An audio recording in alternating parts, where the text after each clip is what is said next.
Amen. Luzon, Visayas at Mindanao, sumati po ang biyaya at kapayapaan mula sa ating Diyos Ama at sa ating Panginoong Kristo. Muli ito po ang Apostolic Back to the Bible, kung saan po ay nagpapahayag ng mga salita ng Diyos mula sa banal na kasulatan. Ito po muli ang iningkod na si Brother Ariel Ibarra. Buwabati po sa inyo ng isang magandang gabi. At kasama rin po natin ang ating Pastor Jeff ngayon sa ating live. At bago po tayo mag-umpisa, ay patiin po natin ang ating mga kapatiran dito sa Kaibiga at Pampagin. Panguna ng ating Pastor Jeff Aspi at sa kanyang ibay na Sister Deborah. Diyan po sa Bulacan, sa pangunguna ni Brother Edwin Durmal. Diyan din kina Brother Biboy Alones, ating boss, at kay Sister Betty Alones diyan. At kina Sister Jenny Mercado, sa lahat po ng ating mga kapatiran dyan at sa mga magagawa dyan, kina Brother Biboy Alones. At kaya hindi binabati rin natin ang family Brother Raymond Resurrection ng isang magandang gabi. Sa lahat po ng ating mga kapatiran dyan na patuloy na sumusubaybay sa Apostolic Back to the Bible. At binabati rin natin si Brother Luis na patuloy na nakikinig dyan sa Muntinlupa. Pagpalain ka na ating Panginoon Diyos. At binabati rin po natin ang ating mga kapatid dyan sa Bulacan, si Sister Arlene Ibarra, sa aking mga pamangkin, at gayon din kay Brother Art, sa aking bayaw dyan, sa lahat po ng ating mga kapatid, maging kay Brother Aaron Guevara, Brother Arvin Guevara, din binabati rin po natin Sister Ariela Guevara dyan sa Dubai, at si Brother Norbin Sarin dyan sa Hungary ay patuloy na sumusubaybay sa Apostolic Back to the Bible. Sa lahat po ng ating mga viewers, sa ating mga kaibigan na patuloy sumusubaybay sa Luzon, Visayas at Mindanao, binabati po namin kayo ng isang magandang gabi. At bigay po natin ang pagkakataon sa ating Pastor Jeff upang magbati. Yes, amen. Salamat mga kapatid sa walang sawa na inyong pakikinig. Salamat sa aking kapatid si Brother Joel at sampo ng kanyang asawa at mga anak dyan sa Cavite. At sa lahat po ng mga sumusubaybay, sila Sister Jonah Lopez at saka yung iba pang mga kapatiran na sumusubaybay at kumukopya o talagang kinukuha yung mga talata sa bawat pakikinig nila. Maraming salamat kasi kailangan nating mag-aral. Mga kapatid, hindi lamang tayo tagapakinig kundi tagatupad din ng mga salita. So salamat. Makinig po kayo sa programang ito. Amen. Ibati natin si Brother Raymond. Kung may katanungan, siguro yung kanyang mga kaibigan dyan ay pwede po kayong mag-comment habang tayo po ay nag-live upang sagutin po natin yung kanyang mga katanungan. Sa lahat po ng ating mga viewers, tayo po ay magpapatuloy sa ating tinapik. Nakaraan po, ang topic po natin ay tungkol po sa bautismo sa pangalan ng Panginoong Kristo, na kung bakit bautismo sa pangalan ng Kristo yung aming tinutupad at ginaganap, at bakit hindi sa pangalan ng Ama, Anak at Espiritu Santo, samantalang ito ang iniutos ng ating Panginoong Kristo sa Matthew 28:19. At ngayon po mga kaibigan ay ating pong talakayin ang isang kontrobersya sa buong Pilipinas, hindi lang po sa buong Pilipinas, maging sa buong mundo. Itong paniniwala pong OSAS o one save always save. Pagka ligtas ka isang beses, ligtas ka na panghabang buhay. Kahit anong gawin mo, ligtas ka dahil ikaw ay sumampalataya na. So, makikita po natin mga kaibigan sa banal na kasulatan na wala pong batayan sa Biblia yung salitang one save is always save. Marami pong gumagamit ng salitang one save and always save sa ating mga kaibigan na mga Trinitarian. At para sa kanila po, ang kaligtasan ay napakadali lang. Ginagawa nilang shortcut ang kaligtasan. Pagka ikaw ay manampalataya lang, antimano, ligtas ka na. So, tapos magpatuloy ka sa paglilingkod, ligtas ka na, malaga ikaw ay manampalataya na lang, wala ka nang gagawin. So hindi po yun ang aral ng banal na kasulatan mga kaibigan. Sapagkat ang one save always save ay wala pong batayan sa banal na kasulatan. Isa po sa mga pinangahawakan nila dito po sa Efeso 2 At ang bersikulo po ay 8. Ito po ang sabi. Sapagkat sa biyaya kayo'y nangaligtas sa pamamagitan ng pananampalataya. At ito'y hindi sa inyong sarili, ito'y kaloob ng Diyos. So mapapansin po natin mga kaibigan na sa biyaya kayo'y nangaligtas sa pamamagitan ng pananampalataya. Kaya po ang paniniwala po nila ay manampalataya ka lang, ligtas ka na. No? At ito'y kaloob ng Diyos. Pagka ang kaligtasan ay kaloob ng Diyos, ang Diyos daw po ay hindi naman siya bigay-bawi kasi kaloob niya itong ating kaligtasan, mga kaibigan. Kaya sa kanila, kahit hindi ka gumawa ng mabuti, basta ikaw ay manampalataya, ikaw ay maliligtas. At kung ikaw ay ligtas, habang buhay ka ng ligtas, mga kaibigan at mga kapatid. Sabi rito, sapagkat sa biyaya kayo'y nangaligtas sa pamamagitan ng pananampalataya. At ito'y hindi sa inyong sarili, ito'y kaloob ng Diyos. So, nangaligtas sa pananampalataya, yung pagkakaligtas ay hindi po sa kanilang sarili, kundi ito ay kaloob ng Diyos. Kaya nga mga kaibigan, na hindi na raw kailangan gumawa ng mabuti, sapagkat hindi ka aari ganap sa ginagawa mong mabuti. Kundi, ikaw lamang ay manampalataya, ikaw ay maliligtas sapagkat ito'y kaloob ng Diyos dahil sa biyaya. Pero ang payag din ng Apostol Pablo sa Roma 6 at ang bersikulo 1. Ano ang payag niya? Ano nga ang ating sasabihin? Magpapatuloy baga tayo sa pagkakasala upang ang biyaya ay makapanagana? So, sabi po ni Pablo, magpapatuloy ba tayo sa pagkakasala para ang biyaya ay makapanagana? Wag nawang mangyari. Sabi niya sa 2, wag nawang mangyari.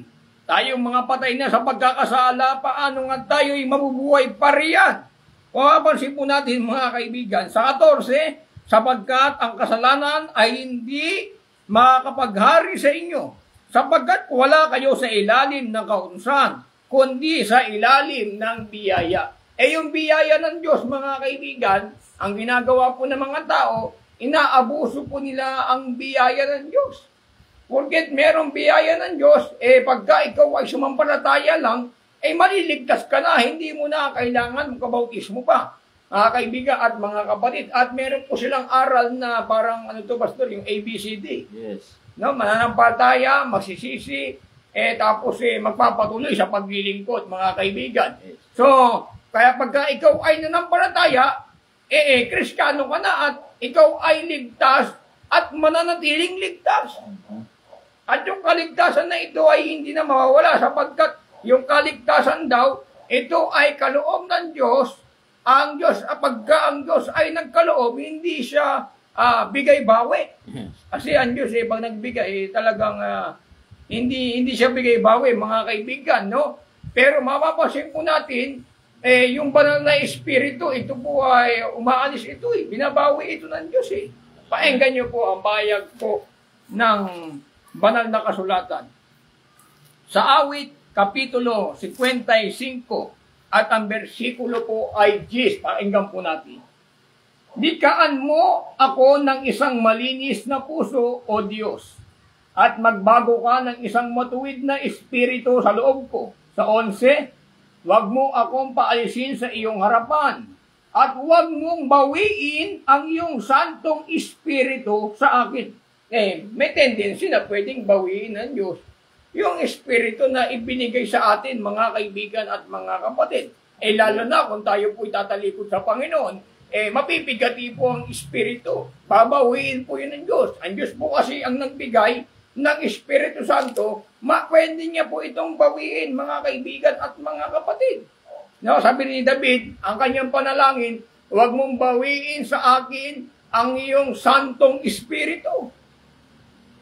Kasi sa kanila, Old Testament naman daw. Kasi pag Old Testament, ang Holy Spirit, in or out. Pwedeng pumasok, pwedeng lumabas.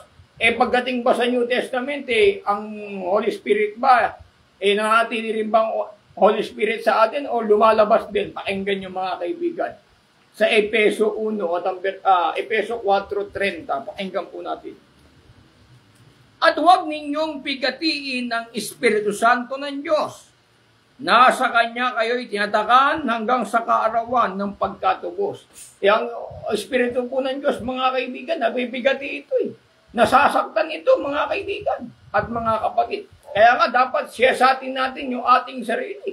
Kung tayo ay nasa pananampalataya pa, subukin natin ang ating sarili. Di ba gasaganang inyong sarili na si Jesucristo ay nasa inyo? Maliban na nga kung kayo'y magsisampalataya ng walang kabuluhan. Ayan ang payag ni Apostol Pablo, mga kaibigan at mga kapatid. Kaya maliwanagan natin na sinasabi nilang once saved is always saved, wala po yun sa Biblia. Kasi kung yung once saved is always saved, totoo yun, mga kaibigan, wala na mag-backslide, Pastor. Yes. At kahit mag-backslide, ligtas pa rin. Ganun ang always Kahulugan ng always. Kasi ligtas ngayon, Yes. magpakailanman. Hallelujah. Kahit hindi ka gumawa ng mabuti, basta pinagkaloob sa'yo ng Diyos ang kaligtasan, ligtas ka pa rin. No, kahit tumalikod ka siguro, ligtas ka pa rin dahil natanggap mo ang kaligtasan. Hindi ito mawawala, mga kaibigan at mga kapatid. Ganun po ba yung mga kaibigan at mga kapatid? Kasi nga, kung tayo po'y mananampalataya, kailangan mo rin magpatuloy sa aral ni Kristo. Mga kaibigan, so bigyan natin sa ating Pastor Jeff, makakatawan. Hallelujah, no? Ang paniniwala na yan, mga kapatid, ay matagal na po natin narinig yan. Maging doon sa Dubai, may mga kasama po ako na kapag tinanggap mo ang Panginoong Jesucristo, sumampalataya ka, ay laging ligtas ka na. At hindi na po nga mahalaga sa kanila ang bautismo. Mga nakasama ko rin sila doon sa Dubai, mga kapatid. Ngunit, kung ikaw ay nagsusuri ng malalim sa banal na kasulatan, ang talata na ginagamit nila, yung binasa kanina ni Brother Aljon sa 2:8 hanggang 9 ng Episo, ay si Pablo din ang nagsulat doon sa Roma, Brother Aljon, 2:13 hanggang 14. Pakinggan natin. Sino po ba ang aariing ganap ng Diyos, mga kapatid? Sapagkat hindi ang mga tagapakinig ng kautusan ang siyang mga ganap sa harapan ng Diyos. Kita mo, yung mga tagapakinig na nga po, hindi pa nga po sila ang gagawing ganap. Ano po ba yung ganap? Yung subok at sila talaga ang gumaganap, no? Sige. Justified. Sige. No. Nagsisitalima sa kautusan ay aariing mga, kundi ang nagsisitalima sa kautusan May pagtalima. ay aariing mga ganap. Yes, di ba? May pagtalima, may pagsunod. Saan? Sa salita ng Diyos, mga kapatid. Hindi lang basta tinanggap. Pero kang susundin. Sige, tuloy. Sapagkat kung ang mga hintil na walang kautusan sa katutubo ay nagsisigawa ng mga bagay ng kautusan. So, yung gawa na yan, anong mangyari? Ang mga ito na walang kautusan ay siyang kautusan sa kanyang sarili. Kita mo? Yung mga hintil, mga kapatid, na walang kautusan ng Diyos na gumagawa ng mabuti, yun ang maging kautusan nila sa kanilang puso na sa araw ng paghatol ay maaari silang maligtas. So, may paggawa. No? Gumagawa ang tao ng mabuti, mga kapatid, dahil yun ang hahatulan ng Diyos. At ngayon, dahil ang hindi pala ang tagapakinig lang ang aariing ganap, sabi rin niya ni Santiago, Brother Aljon sa 1:22 ng Santiago, datapwat maging tagatupad kayo ng salita kita mo? at huwag tagapakinig lamang. Sumampalataya ka.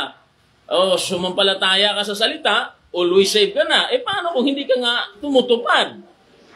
No? So mga kapatid, ang pagtupad, napakahalaga yan sa Diyos. Tulad halimbawa, hindi na po mahalaga sa kanila. Yung ilan lang naman, no? May mga grupo din naman na mahalaga sa kanilang bautismo, din always save din naman sila. Kaya ito maraming mga paksyon-paksyon din ito Ngayon, kung ang pagtupad pala ay mahalaga, tulad halimbawa ng bautismo, utos po ba ng Panginoong Jesucristo ang bautismo?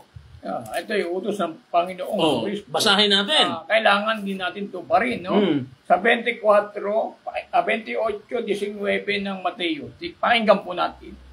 Dahil dito'y magsiyaon nga kayo at gawin ninyong mga alagad ang lahat ng mga bansa na sila'y inyong bautismuhan sa pangalan ng Ama at ng Anak at ng Espiritu Santo. Di ba? So utos po yun, mga kapatid, ang bautismo. So, kailangan tayong magpabautismo dahil inutos ng Panginoon. Bakit?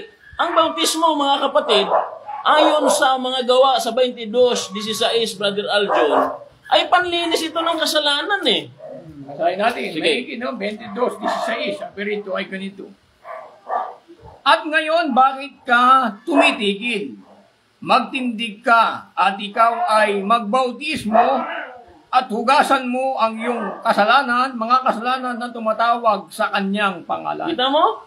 Ay tinanggap mo ang Panginoong Kristo, hindi ka nagpabautismo. Eh paano nga po mahugasan yung ating mga kasalanan? Kaya mga kapatid, yung aral na yan, ay wala po yan sa Biblia eh. O, sundin natin yung aral na nasa Biblia. Yamang ang Biblia ngayon, ay napakalawak na po nito. Nasa mga cellphone na po natin yan eh. No, anytime, may mga audio Bible na mga kapatid. So kung ano yung nababasa, yun ang sundin natin. Ngayon, pagka nalinis na ng bautismo yung kasalanan mo, mayroon ka pang tutuparin eh. Kung ipagpatuloy natin, Brother Aldo, sinabi ni Pablo doon kanina sa binasa mo 6:1 hanggang 4, tingnan mo.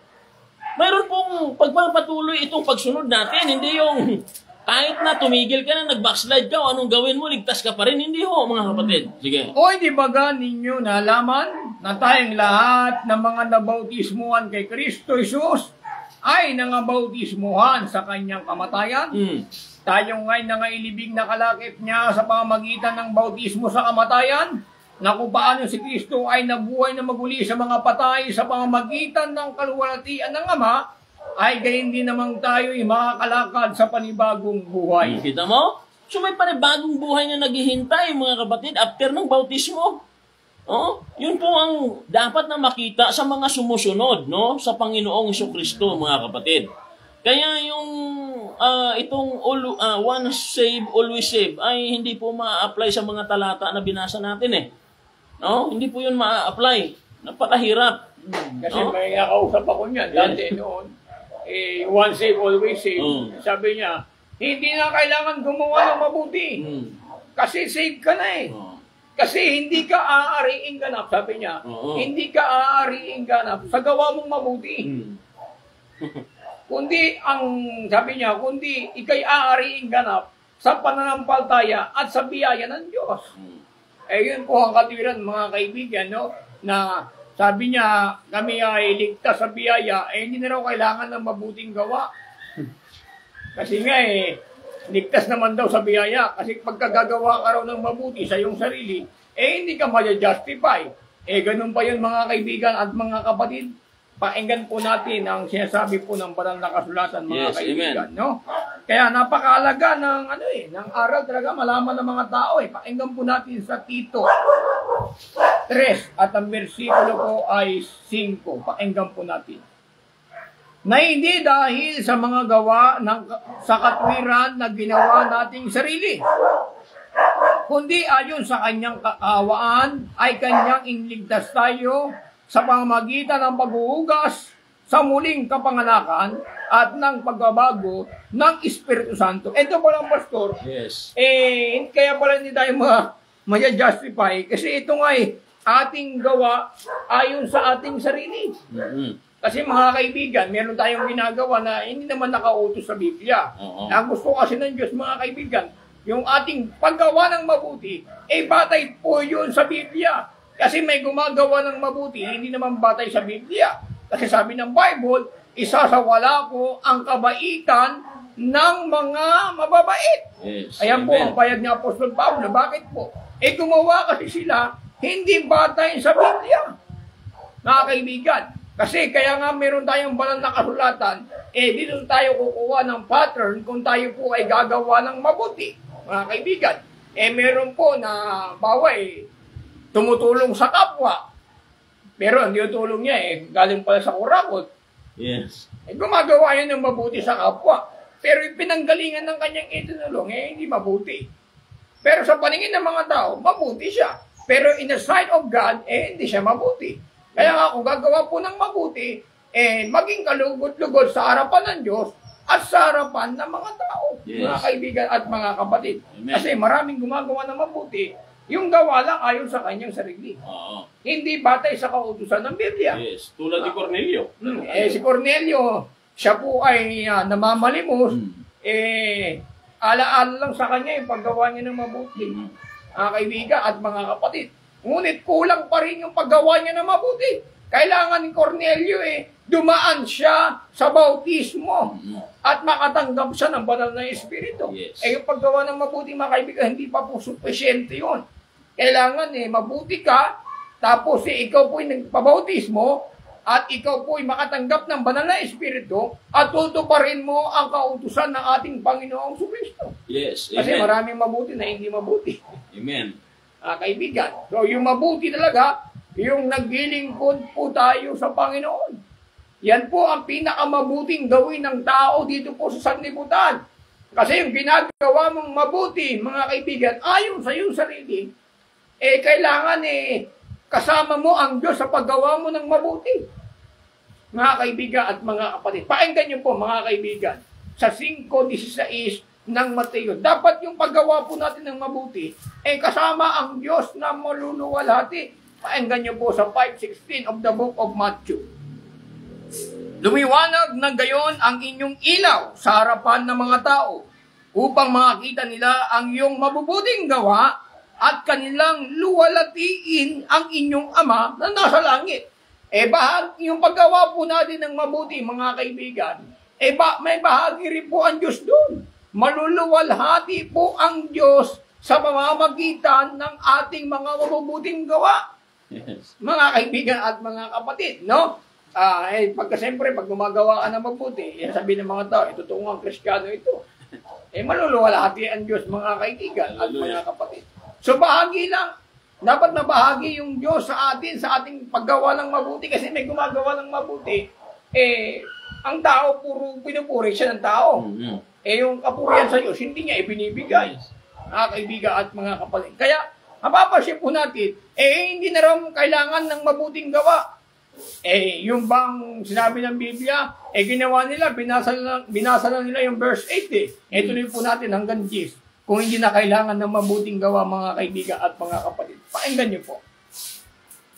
Hindi sa pamamagitan ng mga gawa upang ang sinuman ay huwag magmapuri. Sa 10, sapagkat tayo'y kanyang gawa na nilalang kay Kristo Jesus para sa mabubuting gawa na mga inihanda ng Diyos ng una upang siya nating lakaran. Meron na palang mabuting gawa na nakahanda na.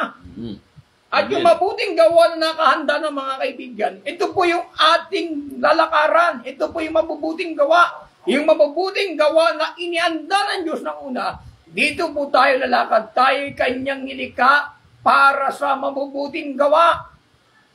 Mali ang aral nila. Hindi na kailangan ng mabuting gawa. Ginawa nga tayo ng Diyos para sa mabubuting gawa. Kayo niyalang para kay Kristo Jesus para sa mabubuting gawa. Siguro mga kaibigan, pagka sasabihin niyo, hindi na kailangan ng mabuting gawa, paano ka pa tawaging Kristiyano? Yes. Hindi na pala kailangan ng mabuting gawa. Ginawa po tayo ng Diyos para sa mabubuting gawa, mga kaibigan. At yung mabuting gawa na ito, nauna po ito sa atin. Mga kaibigan, kasi inihanda na Pakinggan niyo po sa Efeso 1:4. Ayon sa pagkapili niya sa atin, sa Kanya, bago itinatag ang sanlibutan, upang tayo'y maging mga banal at mga walang dungis sa harapan niya sa pag-ibig. Bago pala itinatag ang sanlibutan, pinili ka na upang maging banal at maging matuwid. Paano ka magiging banal? Hindi na pala kailangan ng mabuting gawa. Mga kaibigan at mga kapatid. Pagka ikaw ay nanampalataya, ligtas ka na. At hindi ka na mapapahamak. Paano si Judas Iscariote? Ito, hindi ito miyembro Apostol pa ito. Hallelujah. Pero si Judas Iscariote, mga kaibigan, kung totoo yung one saved, always saved, hindi na ito mapapahamak. Kasi sumampalataya si Judas Iscariote. At gayon din si Dimas. Si Dimas tumalikod din. Mga kaibigan at mga kapatid, tignan po natin ang aklat po ng Kolosas. Sabi doon si Dimas kasama niya ng una si Dimas sa Kolosas 4 at ang versikulo 14. Binabati kayo ni Lucas, ang minamahal na manggagamot, at ni Dimas. Ito si Dimas, believers ito Kasama ito ni Lucas, ni Pablo, Si Dimas, mananampalataya ito mga kaibigan at mga kapatid. Yes. Pero bandang uli, si Dimas, napahamak din ito mga kaibigan. Inibig niya kasi ang sanlibutan. Kung si Dimas is always saved, hindi na po siya mapapahamak mga kaibigan at mga kapatid. Kaya mapapansin po natin dito po sa ikalawang Timoteo, yung sinabi pastor doon na iniwan ako ni Dimas kasi inibig niya yung sanlibutan. Hindi ko lang matrix dito sa ikalawang Timoteo sa 4 at ang bersikulo po ay 10. Yes. Sapagkat ako'y pinabayaan ni Dimas. Nang una si Dimas, kasama niya. Oo. Sa San Lucas, binabati niya pa nga sa Colosas Pero ito mga kaibigan, sa ikalawang Timoteo 4:10, sapagkat ako'y pinabayaan ni Dimas. Palibasay, inibig niya ang sanlibutan ito at napasa Thessalonica, si Crescente ay napasa Galacia, at si Tito ay nasa Dalmatia. Mapapansin po natin, Pastor, nang una sa Colosas 4, Yes. mapapansin natin, binabati niya pa si Dimas, saka si Lucas na manggagamot Pero pagdating dito sa ikalawang Timoteo 4 at ang versikulo 10, si Dimas, iniwan na siya. Hindi mo na. Kasi inibig ni Dimas ang sanlibutan. Kung si Dimas, save, always save, bakit niya pa iniwan si Pablo? Yes. Mga kaibigan at mga kapatid. At mas inibig niya ang sanlibutan. Kung totoo yung one save, always save, wala nang mga ngaral na mapapahamak. Si Dimas napahamak, si Judas Iscariote ay napahamak din. Yes. Pati yung mga sumampalataya ay Kristo ng una, umalis din Papakinggan niyo mga kaibigan. Sa 1, sa is at ang bersikulo ay 66, pakinggan po natin mga kaibigan at mga kapatid. Ito po ang sabi ng banal na kasulatan ay ganito. Okay. At dahil dito'y marami sa kanyang mga alagad ay nagsitalikod at hindi na nagsisama sa kanya. Sinabi nga ni Jesus sa 12, ibig baga ninyong magsialis din naman? Sinagot siya ni Simon Pedro, Panginoon, kanino kami magsisiparoon? Ikaw ang may mga salita ng buhay na walang hanggan. Itong mga nagsialis na to, ayaw ng buhay na walang hanggan. Hallelujah. Kasi nang sinabi ni Kristo, kanin ninyo aking dugo, kanin nyo aking, inumin nyo aking dugo at kainin nyo aking laman. Kanin na literal. Mabigat yun sa kanila. Yes. Hallelujah. Kaya narinig nila ito, isa-isa sila nagsialisan. Sabi ng Panginoon sa 12, kayo rin ba ay magsisialis gaya nila? Sabi ni Pedro, Panginoon, saan kami pupunta? Nasa iyo ang salita ng buhay na wala hanggan. Ito, ibig sabihin, yung mga nagsialis na ito, ayaw ng buhay na wala hanggan. Yes. Amen. Hallelujah. Kung ligtas na ito, mga kaibigan, hindi na si magsisialisan ito. Mga kaibigan, mga kapatid. Marami rin napahamak na mga Kristiyano. Sa panahon po ng nila Pablo, marami na. Si Dimas, si Judas Iscariote, napahamak din. Pati yung dalawang mag-asawa. Yes. Na nagsinungaling sa Diyos. Yes. Na akalain mo magbibigay sila ng malaking kayamanan tungkol sa lupa. Kaya mga kaibigan, wag po tayo mangako sa iglesia. Kung tayo ay nangako sa iglesia, tutulungan natin yung iglesia. Tapos hindi naman para natin tutulungan. Baka magaya po tayo sa dalawang mag-asawa na nangako doon sa mga apostol. Maigi, basahin natin mga kaibigan. Ito, nangako ito Mananampalataya na ito, pero napahamak pa Gawa 5 at ang bersikulo. Painggan po natin sa bersikulo 1. Datapwat isang lalaki na tinatawag na Ananias, na kasama ng kanyang asawang si Sapphira, ay nagbili ng isang pag-aari. Ito, pastor Yes. yung dalawang mag-asawa na ito ano sila ng pag-aari nila nagbili. At niligid ang isang bahagi ng halaga na nalaman din ito ng kanyang asawa. Ito, nagsabuatan na ito. Dalawang mag-asawa na ito. Diray po natin. At dinala ang isang bahagi at inilagay sa mga paanan ng mga apostol. Tatapos sinabi ni Pedro, Ananias, bakit pinispos ni Satanas ang iyong puso upang magsinungaling sa Espiritu Santo at upang maglingid ng isang bahagi ng halaga ng lupa? Nang yaoy natili pa, hindi baga yaoy na natiling sa inyo sarili, at nang maipagbili na ay hindi baga na sa inyo rin ang kapangyarihan? Ano ba't iniisip mo ba ang mga bagay na ito sa iyong puso? Hindi ka nagsisinungaling sa mga tao, kundi sa Diyos. At nang marinig ni Ananias ang mga salitang ito ay naandusay at nalagot ang hininga. Sinidlan ng malaking takot ang lahat na nakarinig nito. Amen. Si Ananias, mga kaibigan, pati si Sapphira, mag-asawa ito. Amen. Pangako nila sa mga apostol yung pinagbenta ng lupa, nagtabi pa sila, mga kaibigan, nagsabuhatan pa sila. Ito, mananampalataya na, napahamak pa Yes. Kaya, wala talagang papupuntahan itong one save, always save, mga kaibigan at mga kapatid. No? Kaya, napakahalaga po, malaman po natin ang katotohanan kasi nga, pag sinabi nila one save, always save, ang mga miyembro nila, kahit gumawa ng kalokohan, okay lang, ligtas ka naman. Amen. Kaya yung mga tao, gustong-gusto sa ganitong gawain. Kasi nga, mahal ng tao yung kasamaan mga kaibigan at mga kapatid. Pero po sa aral ng Panginoong Kristo, aral ng mga apostol, wala pong katuruan na one save, always save.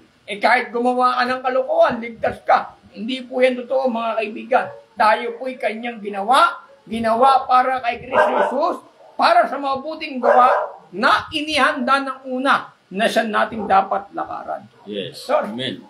So, kapag ikaw ay sumasampalataya sa Diyos, mga kapatid, mayroon po laging ebidensya yan.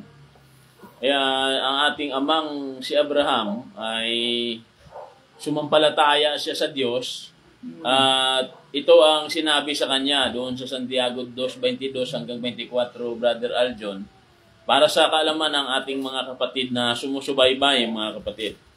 Ang ama ng pananampalataya ay si Abraham. Pero sa pananampalataya lang po ba kung bakit siya naging ama sa pananampalataya o naging ama ng katuwiran? Sige, basahin natin yan.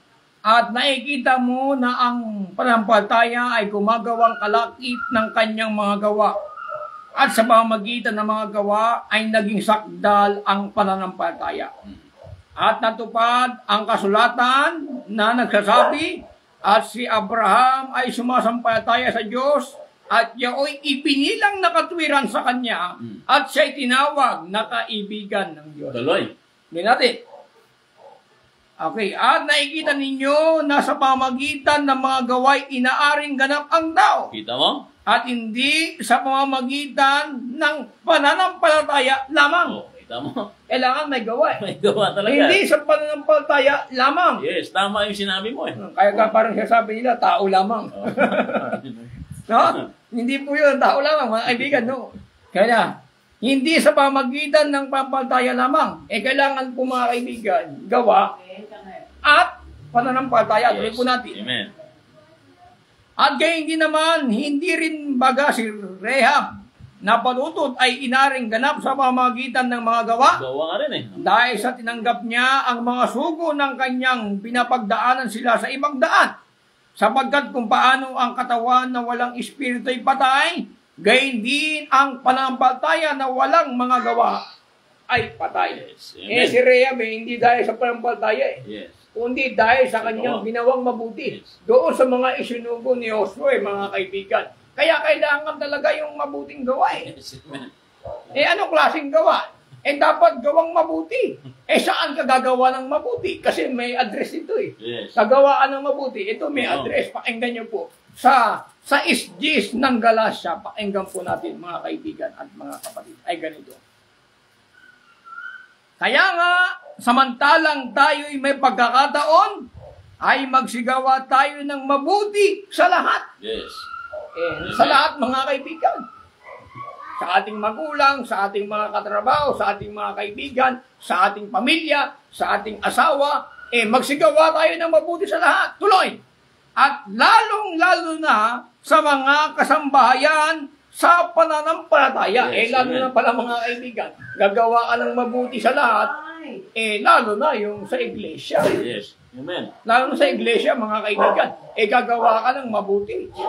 May address talaga na gagawa ka ng mabuti sa lahat at gagawa ka ng mabuti, lalo-lalo na sa bayan ng iglesia. Yes. Mga Amen. kaibigan at kaya napakahalaga ng mabuting gawa, mga kaibigan at mga kapatid.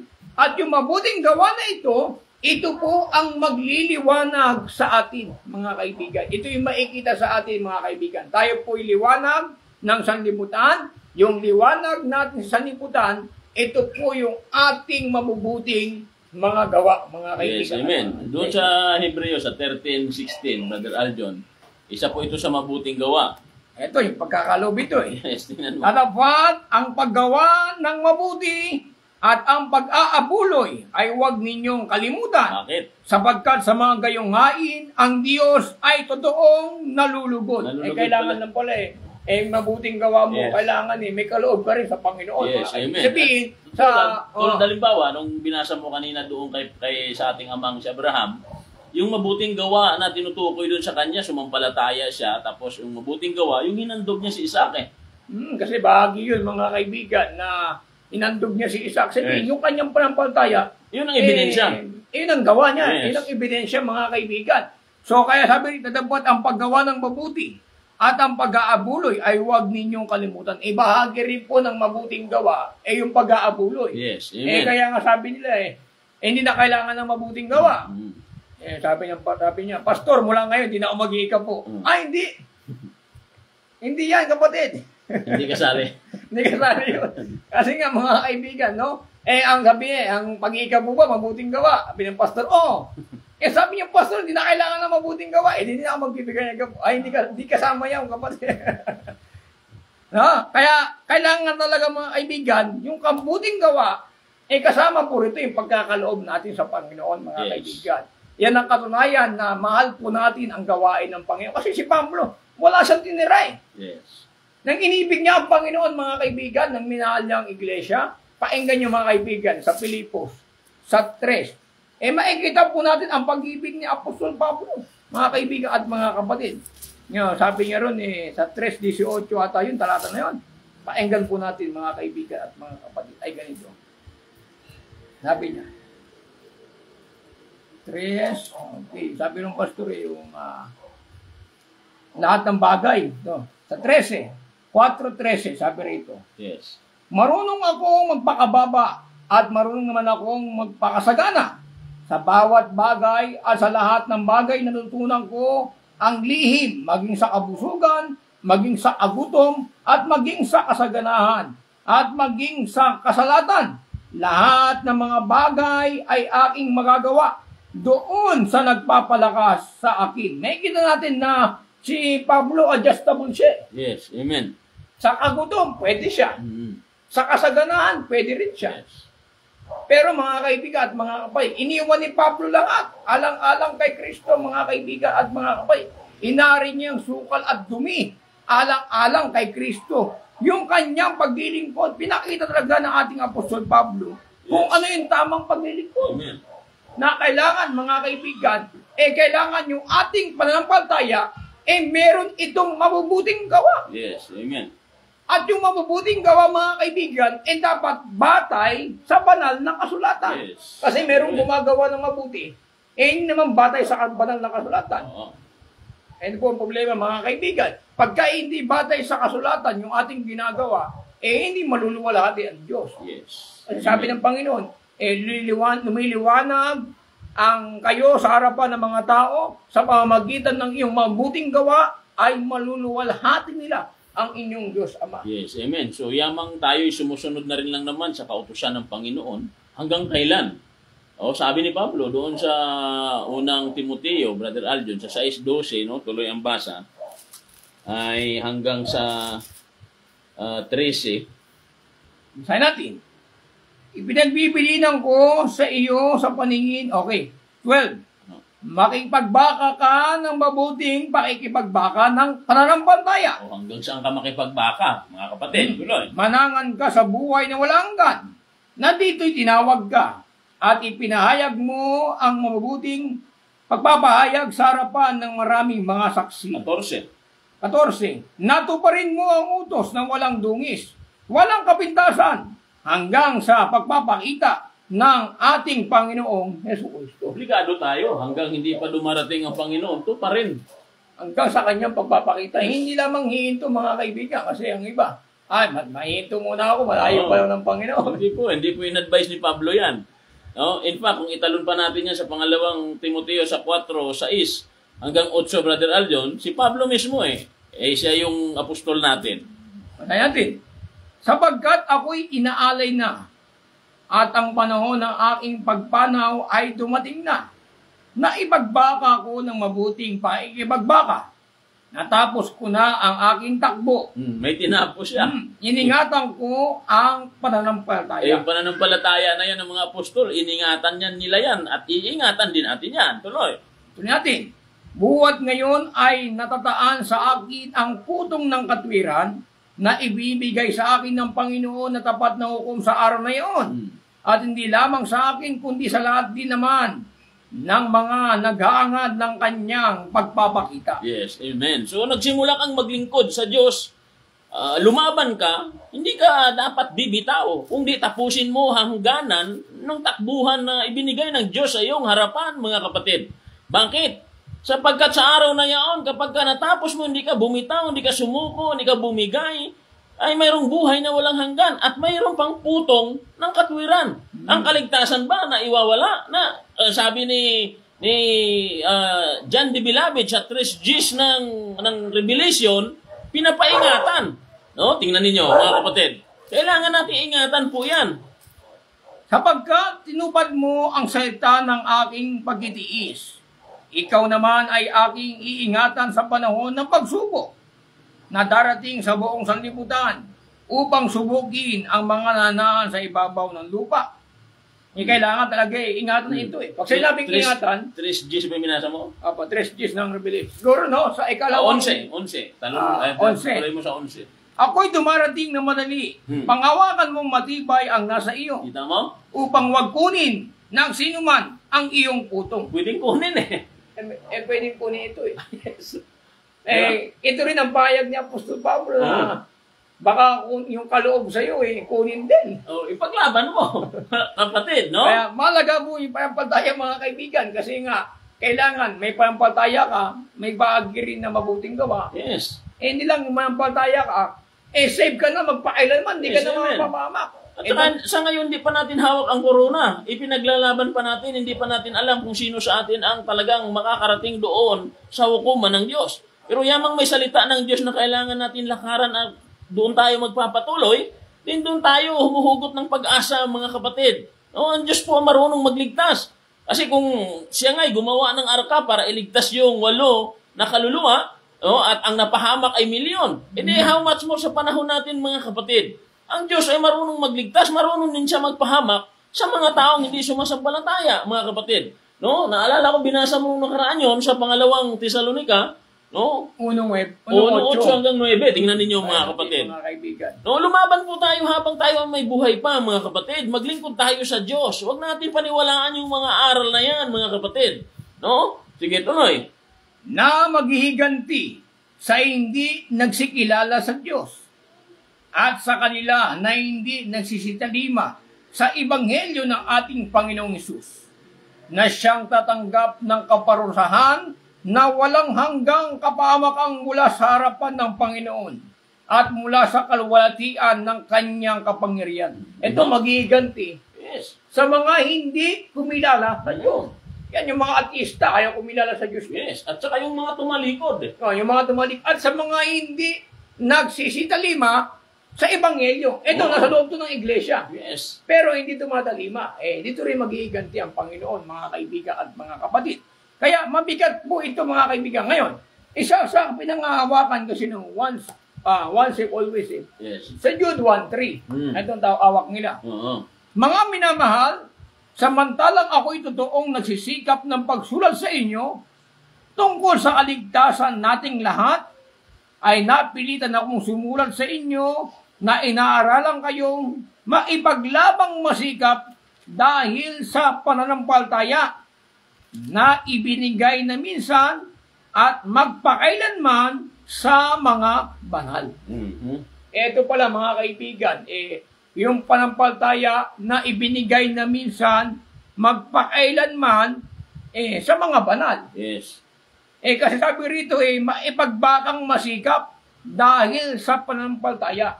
Paano po ba yung paikipagbaka? Kasi sa pakikipagbaka, kailangan may gawa eh. Yes. Hindi ka pwedeng maipagbaka mga kaibigan na tutunga nga lang po tayo, wala tayong gagawin. No? Kaya kailangan yung panampalataya, gagawin mo talaga yung panampalataya. Yes, amen. Maikipagbaka ka sa panampalataya. Bakit? Marami kasing pagsubok sa ating pananampalataya. Unang-una, uusigin ka ng pamilya mo. Pag naglingkod ka sa Panginoon, uusigin ka ng pamilya mo. Yeah. Tapos yung mga dati mong kaibigan, iiwasan ka na. Yes, amen. Oh. Mga minor nga lang yan, Brother Arjun eh. Kasi doon sa sinabi ng Panginoong Jesucristo, sa Matthew sa 24:12, mas mabigat ang kalaban natin doon eh. Ayun, mga kaibigan. Ang pag-ibig ng marami ay manlalamig. at pati hirang.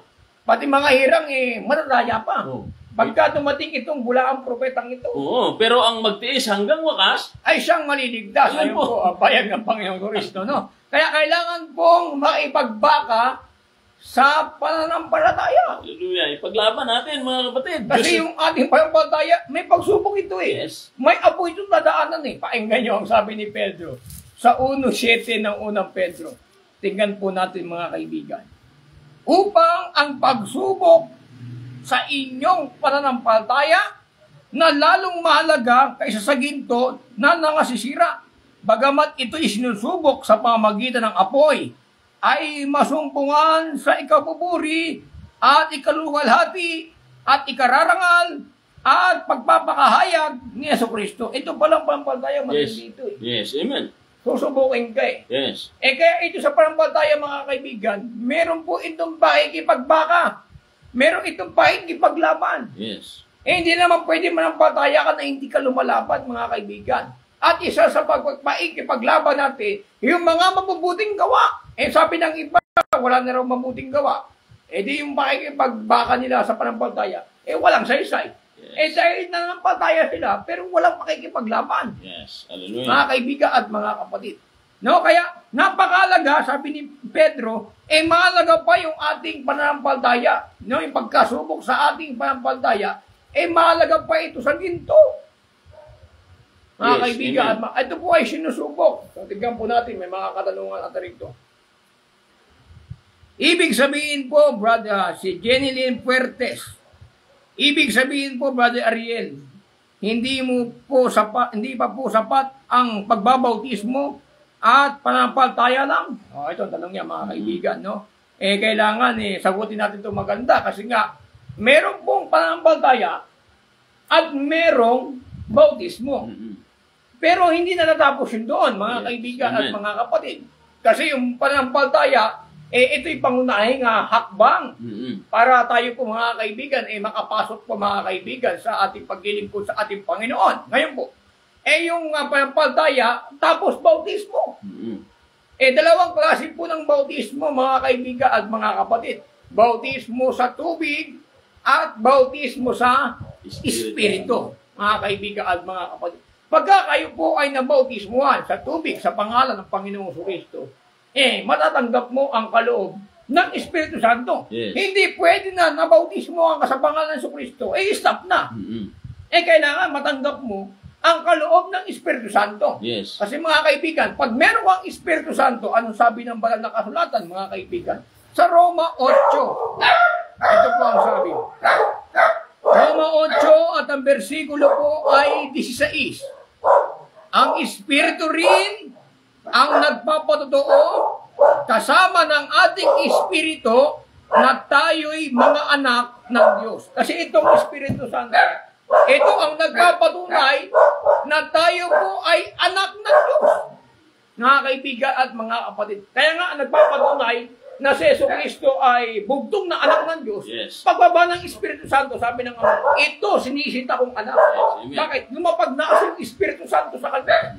Kaya kung meron po tayong Espiritu, mga kaibigan, yung po ang nagpapatotoo na tayo po'y anak ng Diyos. Mga kaibigan at mga kapatid. Yung Espiritu na ito, kung tataas po natin sa 15, ito'y Espiritu na pagkukupkop. Mga kaibigan, tignan niyo po. Sapagkat hindi ninyo muli tinanggap ang espiritu ng pagkaalipin sa takot, datapwat, tinanggap ninyo ang espiritu ng pagkukupkop na dahil dito'y sinisigaw tayo na Aba Ama. Yung espiritu po ng pag-uupkop, mga kaibigan at mga kapatid, ito rin po ay espiritu ng anak. Mga kaibigan, Yes, pakinggan niyo po sa Galatia 4 at ang versikulo po ay 6. Ito po ang sabi po ng banal na kasulatan ay ganito. At sapagkat kayo'y mga anak, ay sinugo ng Diyos ang espiritu ng kanyang anak sa ating mga puso na sumisigaw, Aba, Ama. Yung espiritu pala ng kanyang anak, isinugo sa atin, yung espiritu ng kanyang anak, ito po tinatawag na espiritong pagpukop-kop. Kaya meron ka ng karapatan tumawag na Ama, Aba, Ama. May karapatan na po tayo. Kaya kailangan po talaga yung Espiritu Santo. Sapagkat yung Espiritu Santo, ito po ay katunayan na tayo'y anak ng Diyos. Ito po'y tatak eh. Yes. Amen. Malalaman mo mga kaibigan, kung sa'yo yung tao, kailangan may tatak ka mga kaibigan. Ito po'y tatak ng Diyos. Sa Efeso 1. At ang versikulo po ay 11. Painggan po natin. Tayo rin nang sa kanya'y ginawang mana na itinaga niya na tayo ng una pa ayon sa pasya niya ang gumawa ng lahat ng mga bagay ayon sa pasya ng kanyang kalooban sa 12 upang tayo maging kapurihan ng kanyang kalwatian tayong nagsisiasa ng una kay Kristo. Nasa katotohanan kayo rin naman pagkarinig ng aral ng katotohanan ng Ebanghelyo ng inyong kaligtasan. Nasa kanya rin naman mula nang kayo'y magsisampalataya ay kayo'y tinatakan ng Espiritu Santo na ipinangako. Yes. Kailangan mga kaibigan, meron po tayong tatak ng Espiritu Santo kasi ito yung ipinangako eh. Yes. Amen. Kaya sabi dun sa Gawa 2:38, sabi ni Pedro, magsisi kayo, magpabautismo ang bawat isa sa inyo sa pangalan ni Jesucristo sa ikapagpapatawad ng inyong mga kasalanan, tatanggapin ninyo ang kaloob ng Espiritu Santo. Pagka tayo po'y nabautismuhan sa pangalan ng Panginoong Jesucristo, tatanggapin po natin ang kaloob ng Espiritu Santo. Kailangan talaga mga kaibigan, tayo po'y makatanggap ng Espiritu Santo sapagkat kung ang katawan na walang Espiritu ay patay.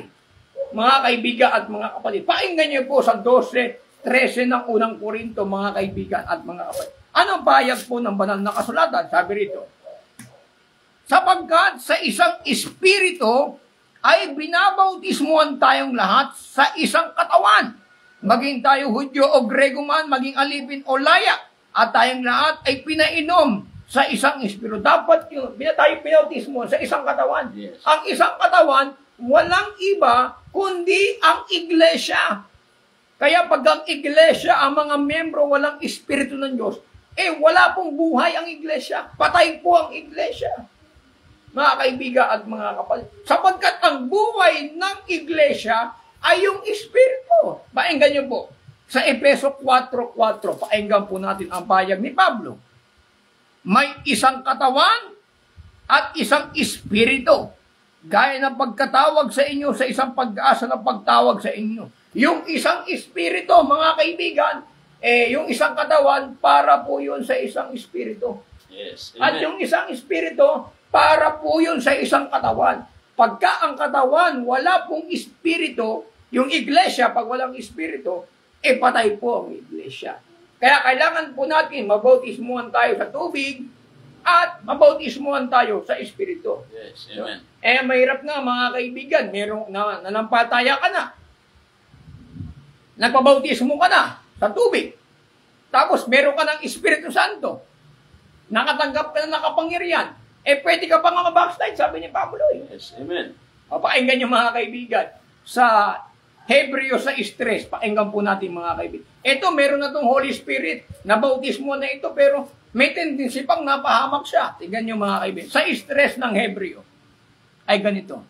At gagawin ito kundi ipahintulot ng Diyos sapagkat tungkol sa minsang naliwanagan sa Hebreo 6:4 hanggang 6. Naliwanagan, nakalasap ng kaloob ng kalangitan at mga nakabahagi ng Espiritu Santo at nakalasap ng mabuting salita ng Diyos at ng mga kapangyarihan at ng panahong darating. At sa kanaiwalay sa Diyos ay di na maaring baguhin silang muli sa pagsisisi. Yamang kanila pinapaong muli sa ganang kanilang sarili ang anak ng Diyos at nilalagay na muli siya sa ayag na kay. Ito, basta meron na itong ano eh. Yes. Meron na itong nanampalataya na, Amen. nakalasap ng kapangyarihan ng kalangitan, nakatanggap na ng kaloob ng Espiritu Santo, at ng kapangyarihan darating, nahiwalay pa sa Diyos. Yes. Hindi ka na pwede baguhin ang pagsisisi. Bakit? Kasi ang pagsisisi, mga kaibigan, babalik ka na naman sa seri yun. Mga kaibigan, magkabautismo kayo, magsisi kayo at magkabautismo kayo sa pangalan ng Kristo. Pangunahing hakbang po sa ating paglilingkod, bago po tayo makapasok sa paglilingkod, kailangan natin magsisi. Paano ka ba magsisisi? Meron na bautismuhan ka na. May panampalataya ka na. Meron ka ng Espiritu Santo. Meron ka ng kapangyarihan. Mga kaibigan at mga kapatid. Hindi na po kaya ng pagsisisi yun. Kasi yung pagsisisi, mga kaibigan, pangunahing hakbang lang po yun sa ating paglilingkod. Ito, mataas na ang estado mo sa paglilingkod mo sa Diyos. Kasi meron ka ng Espiritu Santo, mga kaibigan at mga kapatid. Kaya kahit may Espiritu Santo nga, napapahamak pa eh. Ito pa kayang pananampalataya lang at bautismo. Yes. Amen. Hindi mo papahamak. Amen. Mga kaibigan at mga kapatid, no? Kaya hindi po namin sinasabi na hindi mahalaga ang pananampalataya at bautismo. Napakahalaga po yan, mga kaibigan, sapagkat ito po'y pangunahing sa ating paglilingkod. Pero, sabi ni Pablo, meron ng Espiritu Santo, tapos nakatanggap na ng mabuting salita ng Diyos, naiwalay pa sa Diyos. Yes. May tendency pang mahiwalay, mga kaibigan. Yung taga-Korinto nga, mga kaibigan, si Yesu Cristo nasa kanila na, sabi dun sa 2 Korinto 13:5, siya sa atin ninyo ang inyong sarili, kung kayo sa panampalataya pa, subukin ninyo sa ganang inyong sarili, hindi ba ganyo nalalaman sa ganang inyong sarili, nga si Yesu Cristo ay nasa inyo, maliban na nga, kung kayo'y itinakwil na. Yes. Ito na nanampalataya, pero hindi nila alam, tinakwil na sila, mga kaibigan. Kaya, hindi pa rin po sapat yung tayo po ay manampalataya, mababautismo. Hindi pa po yun, mga kaibigan. Kailangan to pa rin po natin ang aral ng Panginoon at makatanggap tayo ng banal na Espiritu Santo. Ito pinakamahalaga eh. Kasi yung Espiritu Santo, ito po ang nagpapatotoo na tayo'y anak ng Diyos, mga kaibigan at mga Yes. Diba, Pastor? Takitaway. Yes, amen, no? Yung sinabi mo kasi na kailangan mabautismuhan, nagpabautismo naman sila doon sa Acts 2:38, mga kapatid. Ayun, nung nagpabautismo sila, anong kanilang ginawa after ng bautismo? Nanatili po sila. Tinatingnan mo. Saan? Turo ng mga apostol. Oo, araw-araw po yun eh. Hanggang sa pagpaparito, tingnan ninyo mga kapatid. 2:38, painggan po natin. Ay, ganito. Baka sabihin nila, wala na natang pag-asa. At sinabi sa kanila ni Pedro, magsisi kayo at magbautismo ang bawat isa sa inyo sa pangalan ni Yesu Kristo. Sa ikapagpapatawad ng inyong mga kasalanan at tatanggapin ninyo ang kaloob ng Espiritu Santo. So, 42. At sila ay nagsipanatiling matibay sa turo ng mga apostol at sa pagsama-sama sa pagpuputol-putol ng tinapay at sa mga pananalangin. So, sa 46 hanggang 47. At sa araw-araw, sila ay nagsisipanatiling matibay sa pagkakaisa sa templo at sa pagpuputol-putol ng tinapay sa bahay-bahay at nagsisikain sila ng kanilang pagkain na may galak at may katapatan ng puso na nagpupuri sa Diyos at nagtatamo ng paglingap sa buong bayan at itinagdag sa kanila ng Panginoon araw-araw iyaong nangaliligtas. So, yung mga Hudyo, yung mga pinangaralan ni Apostol Pedro, nagpatuloy sila sa mga aral ng mga apostol. Ay sa panahon natin, diyamang binasa kanina ni Brother Aljon sa Hebreo, mga kapatid, yung 6, no? Yung negative na nangyari doon na yung mga nakatanggap na, ay kaya ang utos ng Panginoon doon din sa Hebreo sa 10:25, ito gawin natin para hindi tayo mahulog, mga kapatid. Oh, sige, basa. 10:25 ng Hebreo, ito pong sabi. Sa 24 muna. At tayo'y mga tinginan upang tayo'y mga udyukan ng pag-iibigan at mabubuting gawa. So kung may pag-ibig ka sa kapatiran, sa mabubuting gawa, imposibleng mahulog ka. O, tuloy. Na huwag nating babayaan ang ating pagkakatipon. O, huwag pabayaan ang pagkakatipon. Na gaya ng ugali ng iba. kundi mag-aralan sa isa't isa, at lalo na kung inyong namamalas na nalalapit na ang araw. Oh, so kung magpakabisi ka dyan sa pagtalima sa araw ng pagsamba, nandun ka, imposibleng mahulog ka, kapatid. Tuloy natin. Sige. Sapagkat kung ating sinasadya ang pagkakasala, Yun lang ang problema.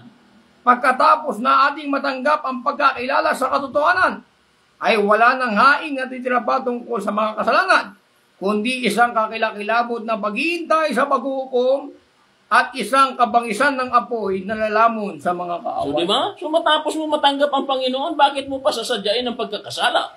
Ano ba ang mapapala natin sa kasalanan? Hindi ba sumpa, kahirapan? Hindi ba gagaling na tayo dyan?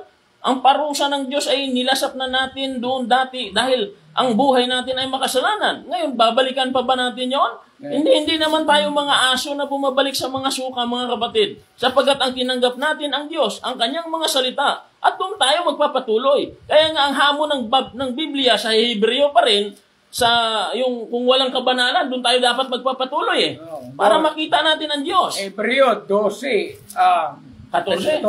Sige, tingnan ninyo ha.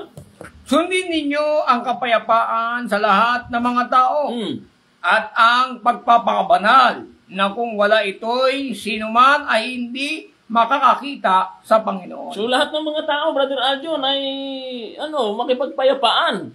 No? Lahat ng mga umuusig sa'yo, wag mong usigin din. Ayan mo sila. Kung ayaw kanilang ipag-pray, hindi mo naman hiniling. No? Makipagpayapaan, mga kapatid.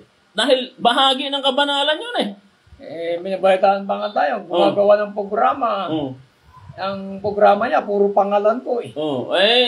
Mahirap eh. Baka pagsisihan niya naman yun, Brother Aljon. Kaya gano'n naman ang tao eh. Minsan sa bugso lang ng damdamin yun kasi hindi nila matanggap na nawala ka sa kanila eh. No? Ngayon, mga kapatid, kung ang Israel na bahagi nga sa Southern at saka Northern Kingdom, hindi naman sila nangahulugan na kasi dumating ang panahon, nag-reunited naman sila eh. No? At maraming mga bagay-bagay kung bakit ginagawa ito ng Diyos. No? At ang dahilan ay ang resulta nito ay makikita natin sa dulo kung sino ba talaga ang nakatayo. No? Lahat ng mga paghatol at paghusga, mga kapatid, tandaan natin, ang tao, kung siya manghusga, may posibilidad na sumablay siya. Lahat ng paninira, may posibilidad na sumablay siya. Bakit? Ang Diyos, mga kapatid, ang nakakaalam ng lahat eh. Paano kung ikaw ay sumablay? At una, wala namang karapatan ng tao para magsalita ng anumang bagay sa kanyang kapwa, no? Kundi ang Diyos ay may jurisdiction. At sa dulo ng lahat, no, kahit talo ka, kahit lugi ka, may paghuhukom. Sino ang hukom? Ang Diyos. Ibigay natin sa kamay niya. No? Kasi kung ang programang ito, halimbawa, hindi naman sa Diyos, hindi naman talaga magpapatuloy ito. No? At kung ang church na ito na tinitindigan natin ay hindi naman sa Diyos, ay talagang hindi naman talaga magpapatuloy. Pero kung sa Diyos, maraming mako-convert. Kasi, mga kaibigan mo, maraming dahil sa programa natin. Oo. Ano lang yun, bakit si Brother Eli, naalala ko noon, na ginaya-gaya pa ni Brad Pitt yung kanyang programa, hindi naman siya nagalit. Di ba? Siguro mga kaibigan, mga kapatid, ating programa siguro hindi nila magaya. So, hindi natin sila inamak, mga kaibigan. No? So, isa kasing challenge ito, mga kaibigan, na kung kayo po ang nakakaalam ng katotohanan sa ating mga naninira, no? Kailangan kayo po ang lumitaw sa FB Live. Kayo ang mangaral ng kaligtasan. Kasi kayo po ang nakakaalam ng katotohanan. Yes, amen. So nasagot ba natin yung tanong? No. O baka may follow-up pa? May tanong pa, Sister Jenny, no? No, mahalaga mga kaibigan, no? Hindi lang po tumitigil sa pananampalataya at bautismo. Kailangan din po natin tayo po mabautismohan ng Espiritu Santo at magpatuloy sa aral ni Kristo na may pagpintis. Kasi kahit tayo po maglingkod, magpatuloy, sabi po sa ikalawang 1 at ang versikulo 9, ano ang bayag ni Apostol Juan, mga kaibigan? Pakinggan po natin. Ang sino mang nagpapatuloy at hindi nanahan sa aral ni Kristo ay hindi kinaroroonan ng Diyos. Ang nanahan sa aral ay kinaroroonan ng Ama, gayon din ng anak. Kailangan pa nagpapatuloy ka, mga kaibigan, kailangan magpatuloy ka sa aral ni Kristo. Yes. Mga Amen. kaibigan, hindi ka titigil sa aral ni Kristo. Sabi ni Pablo sa 9:14 ng unang Korinto, ang namuhay ng Ebanghelyo, ang nangangaral ng Ebanghelyo, kailangan mamuhay sa Ebanghelyo. Yes. Mga kaibigan. Amen. Kaya napakalaga po mga kaibigan, mga kapatid, na ang panampalataya ay napakalaga, ang bautismo ay napakalaga, ay kailangan din po natin mabautismohan tayo sa Espiritu Santo at tayo po mga kaibigan ay lalakad sa aral ng Panginoong Kristo. Yes. Amen. Baka, Kaya- baka may nagpapa-shoutout yan. Yung Okay. nagtatampo yung iba, hindi daw natin sila binabanggit. Banggitin natin yung pangalan ng mga laki. At hindi natin pinapansin yung mga nagsa-shoutout. Sister Imelda Barlungay. O yun, na. Hindi, Hernandez. Huwag na. Huwag na po kayo magtampo, no? Sige. Jenny Lim Puertes. Salamat, mga kapatid. Ito, Jenny Puertes. Ito, may Jenny Lim, may Jenny, no? Magkapatid to. Yes. Roda Bayon Normal. Brother Raymond Resurrection. Yes, amen. Nasa bahay lang po ako ngayon. Praise the Lord. God bless po sa inyo, Brother Ariel Baladja, at sa ating buting pastor, Jeff Haspi. Siguro, wala na, no? Okay. Nasa lahat nag-like, no? Si Bobby Maguan. Praise Yes. the Lord. Kaya bati na si Brother Maguan diyan sa ating kaibigan na Sa Davao. Davao, patuloy sumusubaybay sa Apostolic Back to the Bible. Yes, Share amen. lang po natin yung ating programang ito. Kung meron po silang mga katanungan, ay pwede din po sila mag-comment upang talakayin po natin mga kaibigan at mga kapatid. Siguro mga kaibigan, hanggang dito na lang dahil overtime na po tayo. Halos magiging isa't kalahating oras na tayo. Yes, amen. Kaya, Oh. Amen, bigay po natin pagkakataon muli sa ating Pastor Jeff para sa kanyang huling Yes, amen. Mga kapatid, sa loob ng ilang buwan na programang ito, mga kapatid, kanina binasa ni Brother Aljon na napakahalaga ng pananampalataya, isang apoy na pananampalataya, dahil kapag ito'y naipasa mo, hindi ka masunog, aariin kang karapat-dapat. Mga kapatid, ang paglilingkod na ito, ang Diyos talaga ang sumusubok sa bawat tao. Hindi namin alam kung ano man ang inyong mga nararanasan ngayon, mga kahirapan, subalit may Diyos, mga kapatid, requirement ng Diyos, mga kapatid, nasubukin kung gaano tayo katatag. Ito ngayon, mga kapatid, napakarami na rin pagsubok na dumaan maging sa iglesyang ito. Pero tayo, mga kapatid, ay nakatingin sa Diyos. Sapagkat kapag nalampasan natin ito, para ito sa ikararangal, sa ikapupuri, mismo hindi lamang natin, maging ng Diyos na ating pinaglilingkuran. Tandaan po natin, mga kapatid, ang pagsubok na apoy, para dumalisay ka, para lalo kang kuminang, hindi para pabagsakin ka ng Diyos. Mahal tayo ng Diyos, mga kapatid. Mabuhay tayong lahat. Mabuhay ang pangalan ng Panginoong Kristo. Amen. Salamat sa ating Panginoon.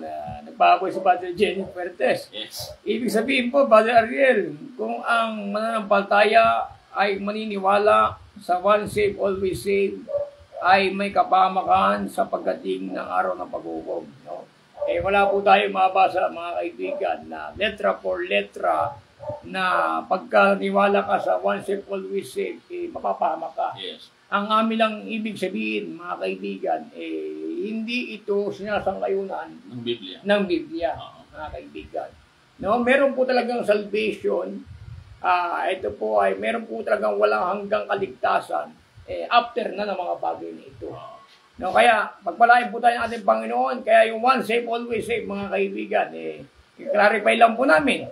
Ito po ay walang matibay na batayan sa Biblia, Yes. mga kaibigan at mga kapatid. Okay. Thank you, No? Lord. Ang Diyos po magdidesisyon kung tayo po ay kanyang ililigtas. Pero letra por letra, kung hindi po tayo maniwala sa one save, always save, manampalataya, hindi na tayo maliligtas sa pag-ukom. Wala pong mabasang ganun, mga kaibigan. Kasi aatulan po tayo ng Diyos ayon po sa ating mga gawa, mga kaibigan. So, muli, ito po muli ang unicorn na si Brother Ariel Ibarra na buwapati po sa inyo ng isang magandang gabi. Ito po muli ang Apostolic Back to the Bible. Magkita-kita po tayo muli sa araw ng Martes sa gantong oras muli. Palain po tayo ng Panginoon.